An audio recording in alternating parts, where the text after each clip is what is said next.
the blacks, tired of just taking the scraps of what was deemed to be their share. Butcher was glad to see his brothers standing up and fighting back.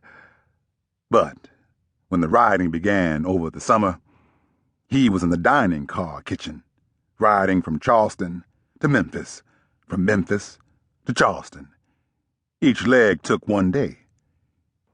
He did 3 trips a week, so the only news he had came from the porters and the brakemen.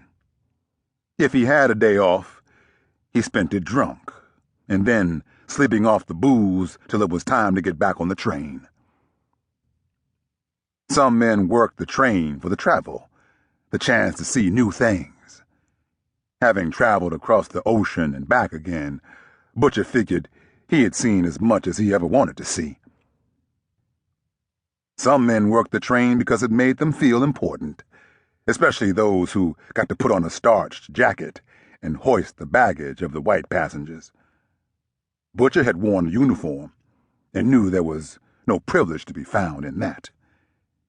He worked the train because it meant he had some money, and he knew that money was all that counted for anything.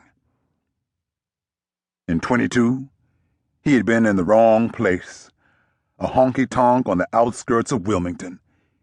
He was drinking, drunk again, and challenged by a man to a fight. Butcher didn't remember much. There was gambling, dice, and accusations of cheating, and there was a woman as well. All of this had been read back to him in the judge's papers at the trial. The woman, a tall, statuesque gal, with skin as smooth and black as her silk dress, had testified that Butcher accused her man, whose name was Johnson Everett's, of cheating at craps. She said both men had pulled knives and there was a fight. Butcher couldn't argue with that. He always carried a weapon, had learned to have protection on him when walking the back streets of Brest back to the barracks after visiting the brothel. She said she had screamed when she saw Johnson stabbed, and when she said that Butcher had stabbed Johnson in the chest, there was a flash of memory. Butcher could feel the pressure as the knife punctured flesh, then pressed against bone, but only slightly so that it too gave way until the knife lodged in Johnson Everett's heart. They'd sent him to Caledonia for 10 years. Butcher knew it would have been longer if Johnson Everett's had had a family or had been a man of reputation. He was lucky in that regard. Lucky that the judge saw the case as just another 2 niggers cutting each other. Lucky that Johnson was not a white man.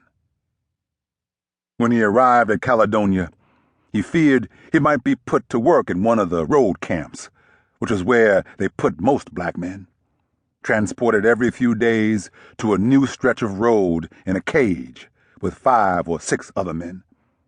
There they would dig and scrape the hillsides to make way for the highway, only to be herded back into their cage for the night, covered over with large flaps of canvas to keep out the cold.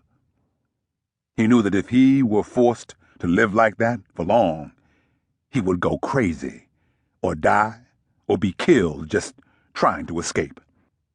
So, when they were cataloging him into the system, he told the boss on duty he had been employed in both the Army and on the rail as a cook. Told him he knew what it took to work in a kitchen, knew how to take orders, and knew how to give them as well.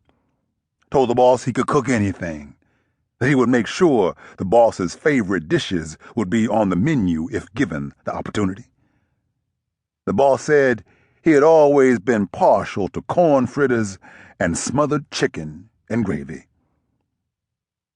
It was as simple as that. Give the man what he wanted.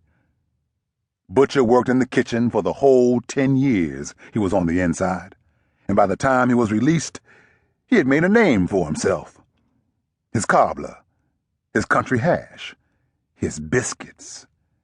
There were fields and gardens around the prison, and Butcher cooked the harvest, preserving fruit and vegetables for the winters.